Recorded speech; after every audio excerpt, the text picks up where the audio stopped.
Disclaimer: this podcast is for educational purposes only.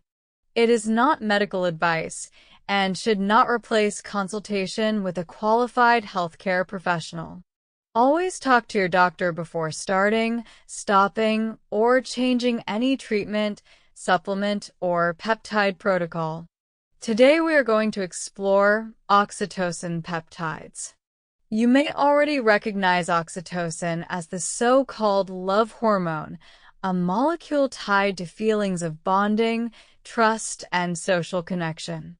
But when we shift our focus from the natural hormone made in the brain to oxytocin in peptide form, the story opens into some very interesting territory. Oxytocin itself is a small peptide. It is naturally produced in the hypothalamus and released by the posterior pituitary gland. In everyday life, it helps regulate childbirth, breastfeeding, and the emotional bonding that follows. But researchers quickly discovered that oxytocin also has broader roles, influencing stress levels, social interactions, and even how we respond to fear and trauma. In peptide form, oxytocin can be synthesized and administered in several different ways. The most common method is intranasal spray, where the peptide is absorbed quickly through the nasal membranes and travels directly into the brain.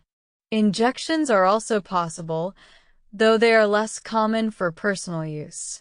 Oral delivery is largely ineffective since the peptide breaks down in the digestive system before it can act.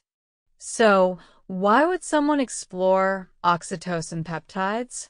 One reason is social anxiety. Studies suggest that oxytocin can reduce the heightened stress response that people feel when faced with social situations. This is not the same as a sedative effect. Instead, it changes how the brain processes social cues, often making interactions feel less threatening and more rewarding. Another area of interest is relationship enhancement.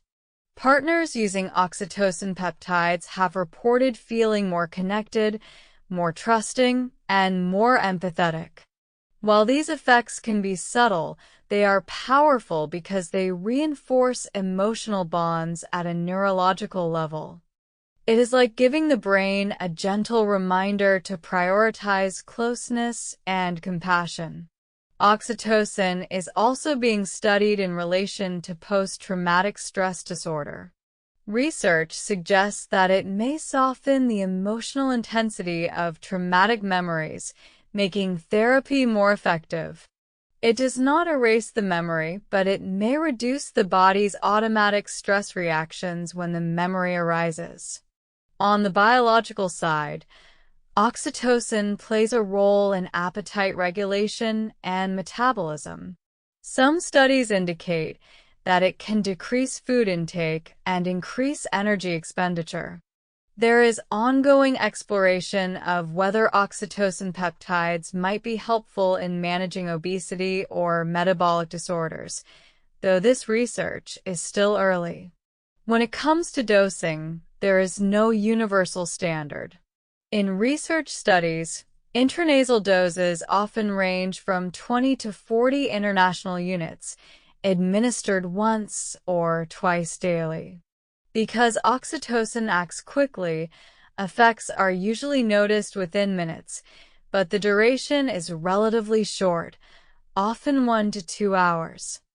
For therapeutic purposes, dosing schedules vary depending on the goal, whether it is social anxiety, relationship therapy, or metabolic support. Potential side effects are generally mild but important to mention.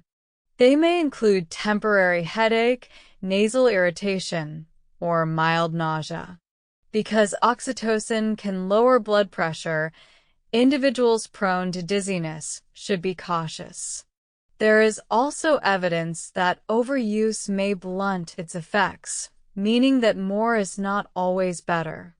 Ethically, oxytocin peptides raise unique questions. Since oxytocin can influence trust and bonding, there are debates about whether its use could be manipulative if applied in certain contexts. For example, could someone use oxytocin sprays in a way that influences another person without their knowledge? While this is unlikely in most real-world situations, it is still a topic worth keeping in mind when discussing these compounds. From a scientific perspective, oxytocin shows us just how powerful peptides can be. Here we have a molecule less than 10 amino acids long, and yet it can change not just biology but also psychology and social dynamics. This dual nature is part of why oxytocin has fascinated researchers for decades. Some experimental applications include autism spectrum disorders, where oxytocin may help improve eye contact and social engagement. Early results are mixed, but the possibility of supporting children and adults with these challenges has driven strong research interest. Another area is addiction. Studies are looking at whether oxytocin peptides can reduce cravings and withdrawal symptoms by strengthening social bonds and lowering stress. If you are thinking about oxytocin peptides in a personal health context, it is important to remember that access is limited. Oxytocin is a prescription medication in many countries and is primarily used in obstetrics to induce labor or reduce bleeding after childbirth. The intranasal versions used for research are not always available for general use, and their legal status varies. There is also the practical question of consistency. Because oxytocin's effects are short-lived, its benefits are often situational. For example, taking oxytocin before a therapy session or a social gathering might reduce anxiety and promote connection, but it is unlikely to create lasting change without repeated, structured use combined with other supportive approaches. From a neurochemical standpoint, oxytocin interacts with dopamine and serotonin pathways, amplifying the brain's reward system. This is part of why people feel uplifted and trusting after oxytocin release. It creates a loop where social connection feels good and the desire for connection increases. Let's think about practical examples. Imagine someone who struggles with public speaking. A small dose of oxytocin spray taken beforehand might reduce the fear response and make them feel more comfortable engaging with the audience. Or consider a couple going through counseling. Used alongside therapy, oxytocin might help each partner feel more open and less defensive, making the process smoother. But again, the key is context. Oxytocin peptides are not magic bullets. They work best when paired with genuine effort, healthy environments, and intentional practice. They can open a door, but the person has to walk through it. One of the most fascinating aspects is how oxytocin blends the line between chemistry and emotion. Love, trust, and empathy feel intangible, but oxytocin reminds us that biology is deeply woven into these experiences. At the same time, we should avoid oversimplifying. Oxytocin does not guarantee love or erase fear. It nudges, it guides, it amplifies certain signals, but it does not dictate behavior. As with all peptides, we're still at the early stages of understanding the full scope of oxytocin's potential. Future research may reveal long-term benefits, new delivery methods, or expanded therapeutic applications. For now, what we know is promising but requires caution, respect, and further study. Disclaimer: this podcast is for educational purposes only.